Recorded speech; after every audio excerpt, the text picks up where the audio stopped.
nin oo caana isla markaasi ka soo saaray lacagtoodii social media isla markaasina ah dadka ugu taajirsan caalamka. aan u bilowno muuqaalkeena like saar subscribe na dheh channelka gambaleelka yarna furo mahadsanidin. qofka koowaad ayaa waxa uu noqon doonaa Sergey Brin. ninkan ayaa hantidiisu gaaraysa 65 bilyan isagoo isla markaasi hantidiisa ka soo saaray shirkadda Google ahna ninka iskale shirkadda Google.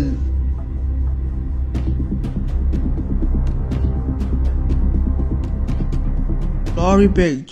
ninkan ayaa hantidiisu gaaraysa 67 bilyan ahna ninka iskale shirkadda Google. dabcan waxaa isweydiinaysaa kii hore isagu haddii uu lahaa shirkadda Google kana ma uu leeyahay.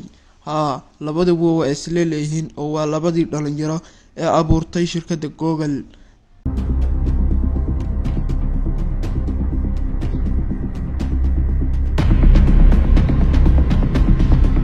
Carlos Slim.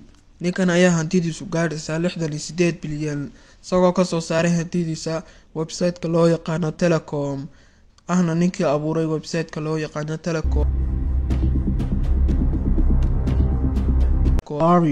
ninkan ayaa hantidiisu gaaraysa 69 bilyan isagoo hantidiisa ka soo saaray website loo yaqaano Software. Nasio. ninkan ayaa hantidiisu gaaraysa 77 bilyan isagoo isla markaasi ka soo saaray hantidiisa bangiga loo yaqaano Sara isagoo ku yaala United States Arabi. Mark. ninkan ayaa ah ninkii abuuray Facebook markaasi hantidiisu gaaraysa 80 bilyan isagoo isla markaasi ka soo saaray hantidiisa Facebook.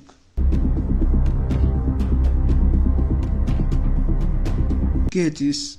ninkan ayaa hantidiisu gaaraysa 113 bilyan isla markaasina ka soo saaray hantidiisa website-ka loo yaqaano Microsoft. ninkan ayaa hantidiisu gaaraysa 131 bilyan isla markaasina ah ninkii abuuray shirkadda Amazon ee maanta wax kasta laga gato.